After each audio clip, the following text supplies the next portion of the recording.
रामायण पढ़ने का अधिकारी सबसे पहले हम समझ लेते हैं। रामायण का यूं तो सभी रामायण पढ़ते हैं, रामायण हर किसी के घर में होती ही है। 99% हमारा जहाँ तक मानना है तो रामायण हम सभी हिंदू परिवारों में, हम भारतीय परिवारों में रखते हैं। और कुछ इस हद तक रखते हैं, ऐसे रखते हैं, इतनी बेकदरी से रखते हैं, फूहड़पने से, कि वो हिंदी की पुस्तक समझकर, जैसे बच्चों की रद्दी कॉपियां हो जाती हैं, बच्चा अगली क्लास में जंप कर गया तो अब वो रद्दी हो गई, अब हटाओ इनको। अरे वो ऐसे नहीं करना चाहिए। आपको सोचना चाहिए कि जिसे आप हिंदी की पुस्तक समझे हैं और यहाँ वहाँ फेंके रहते हैं, बिना वस्त्र में आच्छादित किए हुए, इतना अपमान, तिरस्कार, अवहेलना पूर्वक, उस गोस्वामी तुलसीदास जी की कृत रामचरितमानस जो है उसकी परीक्षा हुई थी काशी विश्वनाथ बनारस में मंदिर में। सारे पंडे पुजारियों ने, जितने भी वहां के मूर्धन्य विद्वान थे, उन्होंने समस्त शास्त्र वेदों उपनिषदों के नीचे, ब्रह्म सूत्र के नीचे उसे दबा दिया था। ये कल तक स्त्री के पीछे मतवाला रहने वाला ये बाबा, ये आज इतना बड़ा हो गया, इसको राम ने दर्शन दिया, असंभव, हम मान ही नहीं सकते, हम परीक्षा करेंगे। इसमें लिखा क्या है? ना संस्कृत है ना कुछ है, लोक भाषा, गंवारी भाषा में, ग्रामीण भाषा में लिखी है, अवधी भाषा, दक्षिणी अवधि, उत्तरी अवधि, ये सब मिला के, कुछ भोजपुरिया टच भी है उसमें, हैं, और कुछ उसमें उन्होंने पारसी के शब्द भी जोड़े हैं, जैसे अकसर आया उतात मारीच कहता है हरण के समय। तो ये सारे शब्द, बहुत सारी भाषाओं का समन्वय करके गोस्वामी, प्रधान रूप से अवधि है और बुंदेलखंडी भी है, कई भाषाएं हैं गोस्वामी तुलसीदास जी की रामायण में। तो उन्होंने लिखी, पंडितों को मान्य नहीं हुआ, चिढ़ गए, कहते हैं कि नहीं, हम परीक्षा लेंगे, इसकी आजमाइश करेंगे, ऐसा कैसे हो सकता है, तो दबा दी गई। सुबह उठे और मंदिर का जब कपाट खोले गए विश्वनाथ भगवान के, तो भगवान साक्षात उमानाथ उमापति ने, भवानी शंकर साक्षात प्रकट होकर सत्यम शिवम सुंदरम लिखकर सिग्नेचर किए बाकायदा, और उसे रख दिया, सही कर दी। क्योंकि शिव जी ही तो, जब रामायण लिखना गोस्वामी जी ने प्रारंभ की थी तो उस समय पर वे संस्कृत में ही लिख रहे थे, बड़े भारी प्रकांड विद्वान थे गोस्वामी जी। बीच बीच में कुछ श्लोक रामायण में संस्कृत के हैं, आप उनसे अनुमान लगा सकते हैं, तो संस्कृत में ही लिख रहे थे। किंतु शिव जी ने देखा कि ये तो आदि कवि वाल्मीकि पहले से ही थे, हमारे श्री भक्तमाल जी कृत ग्रंथ, जो नाभादास जी कृत भक्तमाल ग्रंथ है, उसके अनुसार गोस्वामी तुलसीदास जी ही वाल्मीकि हैं और उन्हीं के अवतार हैं। तो ये तो बहुत लिख चुके आप, संस्कृत अभी कलयुग चल रहा है, कहाँ लोग पढ़ेंगे। आप ऐसा लिखिए जो एक रुचिपूर्ण हो, रुचिकर हो, सबको, एक घसियारा गंवार भी पढ़ ले, धन्ना जाट जैसा हो। तो गोस्वामी जी ने उसका लिखने का उद्योग प्रारंभ किया। और वे पंडित सोच रहे थे कि अयोग्य हैं, जैसे कोई इंग्लिश पढ़ा लिखा व्यक्ति इंग्लिश ना बोले तो कई लोग सोचते हैं कि ये तो सदा हिंदी में ही बात करता है, ये सदा व्याकरण और साहित्यिक भाषाओं में ही बात करता है, ये लगता है पढ़ा लिखा नहीं है। ये होता है, कई लोगों के एक फितूर होता है दिमाग में।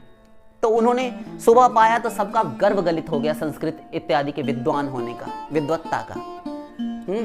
तो जब शुरू में संस्कृत में लिखते थे, प्रतिदिन श्लोक लिखते थे कुछ पन्ने, और लिखने के बाद गोस्वामी जी अब अपने नित्य कर्म इत्यादि से निवृत्त होकर, और फिर बाद में जब शयन करते थे, अगले दिन उठते थे, देखते थे कि अब खाली है, तब हम देखें, आगे लिखें, तो श्लोक सारे गायब।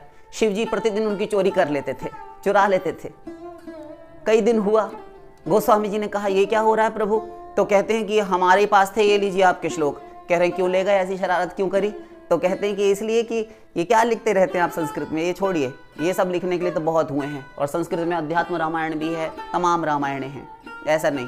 तो फिर क्या करें? तो आप ये कीजिए कि आप लोक भाषा में लिखिए, आप स्वीकार करेंगे? अरे राम भगवान तक स्वीकार करेंगे, करो, तब लिखी है।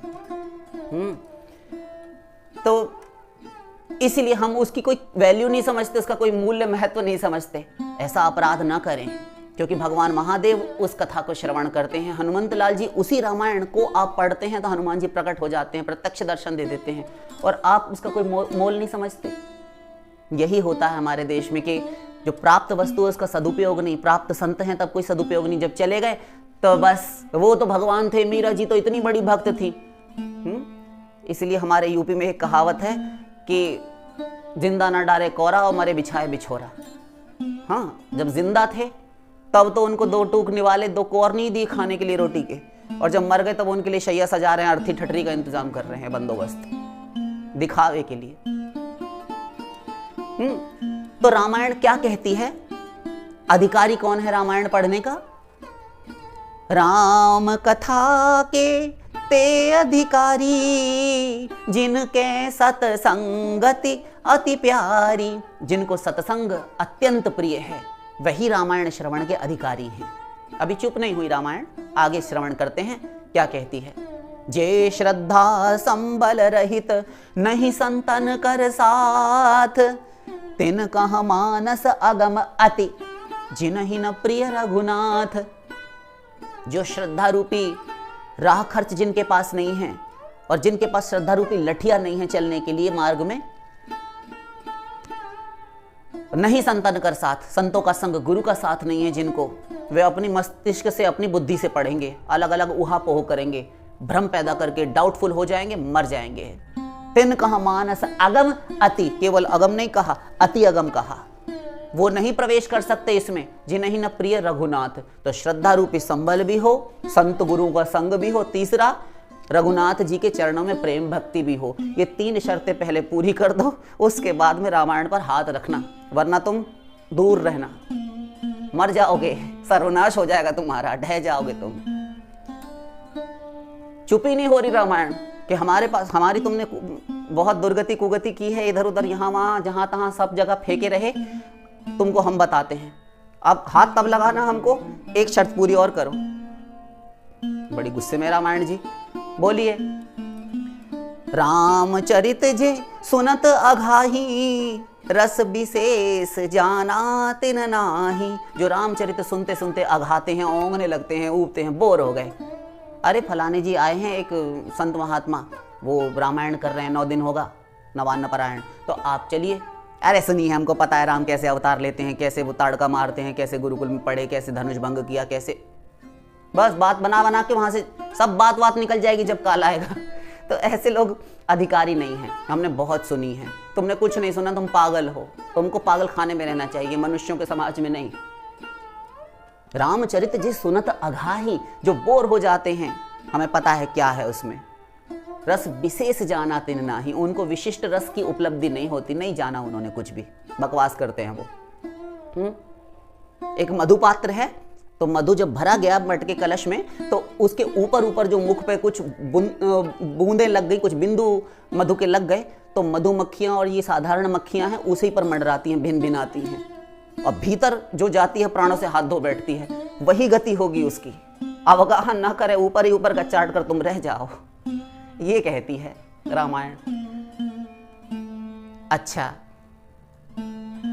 जिन हरि कथा सुनी नहीं काना, श्रवण रंध्र अहि भवन समाना। जिन्होंने अपने कानों से कभी हरि कथा नहीं सुनी, उसके कान के जो छिद्र हैं, कर्णरंध्र, अहि भवन समाना, वो सर्प के बिल के समान हैं, क्योंकि सारी गंदी गंदी बातें उसमें प्रवेश करती हैं।